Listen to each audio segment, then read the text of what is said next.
Assalamualaikum warahmatullahi wabarakatuh. Apa khabar semua? Hari ini kita sambung lagi ya. Topik kita berkenaan dengan Managing Islamic Financial Consultant. Ya. Jadi kita dah bagi tahu dalam mengurus perunding kewangan Islam ni ada lima topik yang kita akan bincang. Dan kita dah bincang topik pertama, planning. Ya, planning. Macam mana kita nak merancang agensi yang bagaimana yang kita nak bina. Ya. Jadi macam saya bagi tahu tadi sebelum ni, ya, bagi kita di KAJC kita nak agensi yang profesional. Sebab tu kita mesti ada satu falsafah yang jelas. Let the professional consultant penetrate the professional market professionally. Jadi falsafah ini akan menentukan kita nak rekrut orang macam mana. Perkara kedua yang kita akan belajar adalah bagaimana kita nak merekrut only the professional. Professional bermaksud orang itu mestilah ya, orang yang ethical, reliable and competent. Dia mesti competent dalam bidang dia. Jadi selalunya kita akan ambil lawyers, engineers, doctors, accountant, professional business owner dan sebagainya. Jadi bila kita dah rekrut orang-orang yang profesional dia masuk, dia dulu biasa gaji dia besar, ya. Saya ada macam Hidayah for example, yang sebelum daripada ni dia buat property, dia biasa dapat 60,000 sebulan. Macam mana kita nak train orang yang dah biasa dapat 60,000 sebulan, which is not easy. Kita ada Lisa for example, dia dulu pernah buat business online dan juga dia ada kedai, Lisa Adam. Dia pernah dapat bulan-bulan biasa 100,000 satu bulan. Bulan dekat nak bulan puasa dapat 800,000 satu bulan. Macam mana kita nak train orang-orang macam ini? Jadi kita perlukan training yang berkualiti. Dan kita punya falsafah dalam training, quality training, ya, will ensure quality business. Jadi kita nak quality business. Dan hari ini kita masuk topik yang keempat, iaitu monitoring. Ya, bagaimana selepas kita dah buat planning, kita dah recruit, kita dah bagi training yang quality, kita mesti monitor dia progress. Ya, yang kita perlu awasi, yang kita perlu pantau adalah prestasi mereka.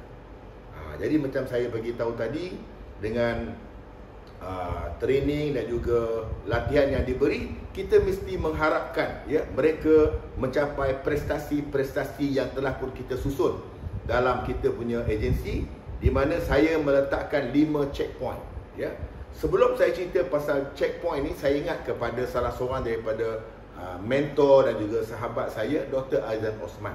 Ya, Datuk Dr. Azan Osman, di mana dia bagi tahu 9/10 rezeki ada pada berniaga. Maka ramailah bersemangat berhenti pergi berniaga. Dan dia bagi tahu kalau kita lompat pergi berniaga, tidak ada mentor, tidak ada guru, maka kita macam bunuh diri. Ya, kita nak pergi panjat Gunung Ledang itu, dia pun bagi tahu pengalaman dia tak pakai checkpoint, dia main ikut aja. Maka dia akan sesat 2 hari dalam hutan dekat Gunung Ledang. Kalau jumpa puteri Gunung Ledang tak apa, tapi kalau jumpa yang pelik-pelik dekat sana, masalah. Ya. Jadi apa yang kita buat, kita akan buat 5 checkpoint ya, untuk membantu anak-anak buah kita ikut step by step checkpoint tersebut untuk dia mencapai sehingga kepada $1 million round table. Okey, sekarang kita pergi kepada the 5 checkpoint ya, ada 5 checkpoint. Apabila kita bawa orang baru masuk, tadi saya dah bagi tahu contoh kita bawa masuk orang baru ya, orang yang baru join kita. Katakanlah Alisha ataupun Alia daripada UiTM. Dia orang ni banyak ambil international business ya.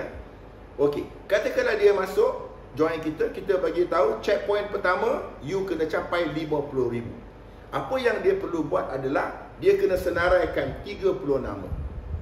Ini saya panggil projek 30 nama ni saya bagi tahu mestilah golongan yang profesional, terdiri daripada family members, ahli keluarga dia, dan juga kawan-kawan rapat yang dengan dia. Mesti cari orang yang rapat, orang yang memang akan support dia, 30 orang. Dan syarat dia mesti mereka ini adalah profesional dengan pendapatan sekurang-kurangnya RM3,000 ya, dan ke atas ya. Jadi kalau kita jumpa dengan dia, kita minta dia simpan ya, kita bagi idea. Okey, idea yang kita perkenalkan dekat sini adalah di peringkat awal, simpan RM10 satu hari dapat RM100,000. Whatever program yang you dah ada, you teruskan. You dah ambil medical card ke, you dah ambil hibah ke, you teruskan. Kita tak ada masalah. Cuma kita bagi tahu tambah lagi RM10 satu hari, you akan dapat additional RM100,000 dalam masa 15 ke 20 tahun. Soalan saya, 15-20 tahun lagi budak-budak ni umur 25 tahun for example baru kerja, ya. 20 tahun lagi 45. Maka 45 dia ada additional RM100,000. Dia boleh beli tanah-tanah kampung ke untuk buat rumah sewa, dia boleh pergi berlancong ke dengan keluarga, dia boleh buat pelaburan ke dengan RM100,000. Jadi daripada 30 nama tadi yang kawan-kawan rapat tadi tu, katakanlah ya, kita sungguh-sungguh jumpa, kita sungguh-sungguh terangkan kepada mereka, 14 orang saja, mana hampir separuh saja yang bersetuju dengan idea tadi. Alah, 300 je pun sebulan, tak banyak pun ya. RM300 sebulan, 3,600. Daripada 30 nama, 14 orang yang menjadi pelanggan. Saya dah kira RM300 sebulan, 3,600 kali dengan 14 kes, ya. Maka dia telah capai checkpoint yang pertama, 50,400. Dua kegembiraan, ya. Bila dia capai saja dapat dua kegembiraan, ya. Jadi kegembiraan yang pertama, dia telah pun qualify Siem Reap, ya. Ada kita buat short trip. Short trip kita minimum 45,000 and 12 cases. You achieve 12 case dan juga 45,000, you dah qualify pergi Siem Reap. Itu yang pertama, dalam masa 3 bulan yang pertama. Yang kedua, apabila you cecah saja 50,000 tadi dan 14 kes tadi, bermakna anda telah layak untuk lompat ke dalam satu program yang kita panggil Elite Pro.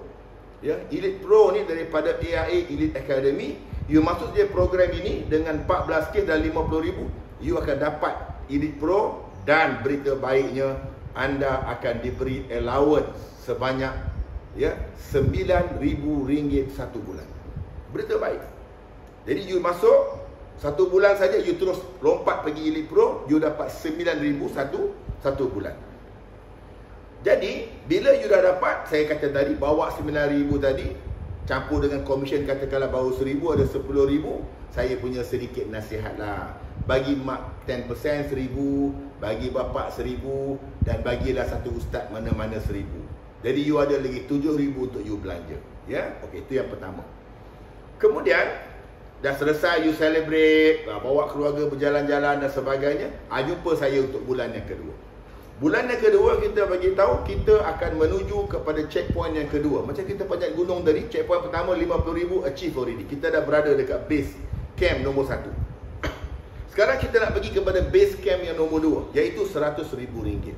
Kita bagi idea baru, ya. RM10 boleh jalan macam biasa, tapi kita tambah lagi idea baru. Idea baru yang kita perkenalkan adalah simpan RM20 satu hari, dapat umrah VVIP. Macam saya nyatakan, kita jumpa dengan makcik-makcik yang jual nasi lemak, yang jual air dan sebagainya, ya, yang jual perniagaan-perniagaan kecil online yang dapat RM1,000-RM1,500 satu hari. Kita bagi tahu dengan dia, kakak, saya nak perkenalkan satu program, nak ajak akak pergi umrah VVIP, ya, RM10,000 setiap 3 tahun. Bagus tak bagus kah? Dia kata bagus. Apa akak kena buat? Hanya simpan RM20 satu hari, ya. RM20 satu hari you tepikan, you boleh dapat program ini setiap 3 tahun, dapat pergi umrah, bawa tangan suami, ya, pergi umrah VVIP setiap 3 tahun, ya. Dan kalau dia kata, kalau kami pergi ke tempat lain boleh, sebab kita akan bagi RM10,000. You nak pergi umrah boleh, you nak pergi Australia boleh, you nak pergi Vietnam shopping boleh. Pergilah ke mana-mana setiap 3 tahun, bawa keluarga berjalan-jalan. Jadi kalau kita dah letih berniaga, every 3 years bawa keluarga berjalan-jalan, ya. Jadi kita buat program ini dan kita bagi tahu, kalau kita dapat, sekali kita pergi dapat 2 couple, satu couple, suami dan isteri, kita hanya perlu 7 couple saja dalam masa 1 bulan. Ya, 7 kali dengan 2, 14 kes, kali dengan RM20 satu hari, 600 satu bulan, 7,200 satu tahun. 7,200 satu tahun, kali dengan 14 kes, you akan dapat RM100,800. You dah capai checkpoint yang kedua. Wah, dapat pula lagi RM9,000 lagi satu bulan. Campur lagi dengan komisen, katakanlah RM3,000, dah RM12,000 income, ya. Sekali lagi saya cakap tadi, 10% bagi mak, 10% bagi bapa, 10% bagi cikgu ataupun ustaz yang kita sayang. Okey, checkpoint yang kedua. Okey, ambil nafas dulu, kita nak pergi checkpoint yang ketiga. Checkpoint yang ketiga, lepas you dah celebrate 3 hari 2 malam, pergi leksis, bawa keluarga dan sebagainya, sebab income dah 12,000 sekarang ni, maka kita akan duduk, saya bagi tahu, okey, now kita pegang tali betul-betul, kita nak panjat checkpoint yang ketiga, iaitu 200,000. Jangan takut, jangan panik, just follow the step. Kita bagi idea-idea dia. Okey, bila kita nak pergi checkpoint yang ketiga ni, kita perlu ilmu yang baru, sebab yang kali ni tinggi. 200,000 ni banyak, tinggi. Jadi kita dah bagi idea yang power.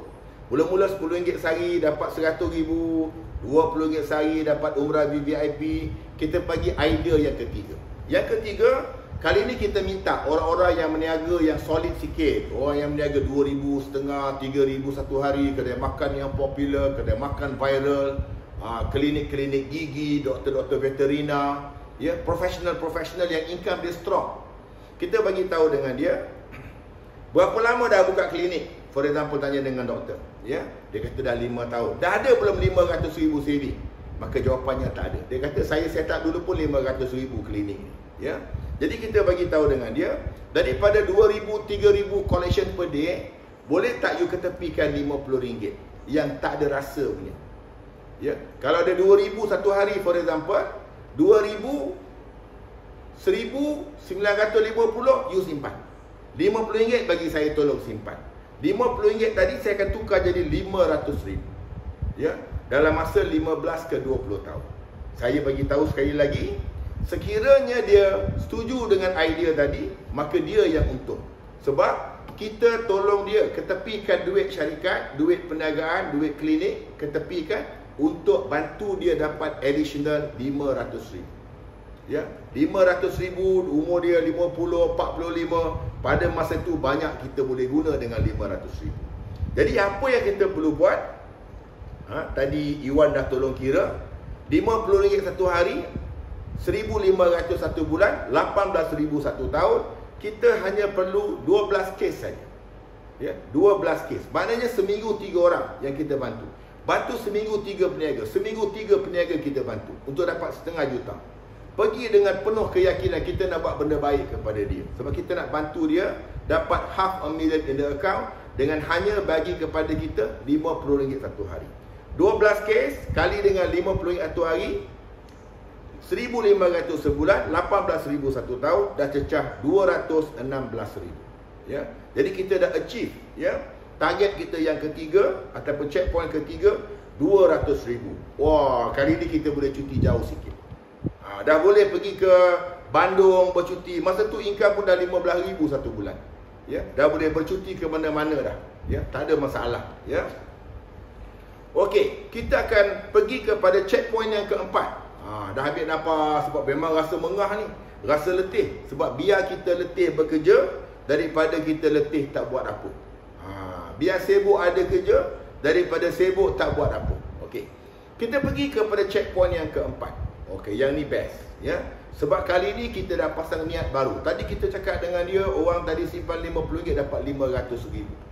Ada di antara mereka yang boleh simpan lebih. Maka dia kata, kakak tak nak lah RM500,000, kakak nak RM1 juta boleh? Sekarang kita ada idea baru. Hanya simpan RM100 satu hari, dia boleh dapat RM1 juta. Contoh orang yang meniaga klinik, ada 2-3 klinik dia ada. Katakanlah dia ada 2 klinik. Doktor ada 2 klinik. Kita bagi tahu dengan dia, satu klinik simpan RM50, 2 klinik simpan RM100. Total RM100 satu hari, simpan kepada doktor setiap bulan. Satu bulan, satu hari RM100, setiap bulan RM3,000. RM3,000 satu bulan. Dan kita bagi tahu dengan dia, put me on your payroll. Letakkan saya dalam senarai orang yang bakal menerima gaji. Ambil saya sebagai your financial accountant. Saya jaga account doktor. Selepas doktor simpan tiap-tiap bulan RM3,000 satu bulan ini, dalam masa 15-20 tahun, doktor akan dapat RM1 juta. Kita telah pun ada 3,000, 4,000 orang yang telah kita bantu yang masuk dalam program ini, iaitu program bantu usahawan menjadi jutawan yang budiman. Kita bagi tahu 3,000, 4,000 orang ni besok akan jadi jutawan. Ya, katakanlah 30, 40 orang gunakan duit dia untuk charity. Dia boleh buat 30, 40 buah masjid dan surau, bantu anak-anak yatim dan sebagainya, sebab dia dah jadi jutawan. Jadi niat kita nak bantu seramai mungkin orang-orang yang berniaga profesional yang pendapatan 5-6 ribu satu hari, supaya dia ketepikan RM100 dan dia bakal menjadi jutawan yang budiman. Tanam dalam hati kita sendiri. Contoh, setiap seorang, saya bagi tahu pada Ayu, setiap tahun kita tanam dalam azam kita nak bantu 30 orang. 30 orang jutawan satu tahun. Ya, 3-4 orang satu bulan. Satu minggu, 1 jutawan. Satu minggu, 1 jutawan kita akan bantu. Apabila kita buat perkara tersebut, ya, kalau kita dapat bantu 12 orang dalam satu bulan, 3 orang satu minggu, 3 kali 4, 12. 12 kes kali dengan RM100 satu hari, 3,000 satu bulan, 36,000, maka dia akan cecah, ya, 12 kes kali 36,000, 432,000 ANP, ya, annualized premium, bukan annual premium, ya. Apa yang saya nak bagi tahu, selepas kita dapat keyakinan, keberanian untuk bantu ramai-ramai usahawan, maka tidak ada keraguan dalam diri kita. Sebenarnya kita dah hampir benar kepada checkpoint yang terakhir, iaitu checkpoint yang kelima untuk mencapai $1 million round table dengan premium RM500,000. Jadi apa yang saya bagi tahu, pengalaman saya dengan Ayu contohnya, selepas dia bulan pertama dia buat checkpoint yang pertama, bulan kedua dia terus buat checkpoint kedua, ketiga dan keempat, dia cecah RM400,000 lah bulan yang kedua. Maka dalam masa 14 hari, ya, 14 hari, 2 bulan 14 hari, saya terus bantu dia, susun dengan dia, kita cukupkan MDRT RM500,000 first year premium collected. Ya, apa yang dia perlu buat, dia hanya menggunakan 2 baris ayat saja. Pertama, simpan RM100 satu hari, dapat 1 juta. Ayat pertama, koma. Simpan 36,000 hari ini, boleh dapat tolak cukai pendapatan tahun ini, titik. Maka pelanggan dengar, dia terus bayar dan juga simpan 36,000. Ya, kalau kita kira 36,000, kalau kita kali dengan 12 kes, 432,000. Dan kita punya MDRT. Ya, itu saja. Kalau ikut formula yang kita dah susun, ikut betul-betul, insya-Allah dalam masa 5 bulan, yang mana join KAJC, kita akan bantu dia kepada 5 checkpoint ni, dia akan mendapat, ya, $1 million round table RM500,000. Penutup saya nak bagi tahu, siapa yang cecah MDRT, pendapatan dia RM30,000 satu bulan. Ya, berapa? RM30,000 satu bulan. Dia akan dapat 3 perkara. Pertama, Rolex 1. Yang kedua, Mercedes 1. Yang ketiga, banglo 1. Jadi sesuai dengan hadis Nabi, dalam dunia ni ada 3 nikmat yang paling besar. Ya, 3 anak kunci yang kita nak kena cari. Pertama, anak kunci kenderaan yang baik. Cari anak kunci kenderaan yang baik. Ya, Mercedes contohnya. Yang kedua, carilah anak kunci rumah yang baik. Banglo contohnya. Dan yang ketiga, carilah anak kunci syurga. Yang itu kena cari guru yang mursyid yang akan membimbing kita di manakah letaknya anak kunci syurga. Sekian, ini topik kita yang keempat, iaitu monitoring. Selepas pada ni kita akan pergi pada topik yang terakhir, iaitu performance appraisal. Macam mana kita nak menghargai prestasi anak-anak buah kita. Sekian, Assalamualaikum warahmatullahi wabarakatuh. Terbaik.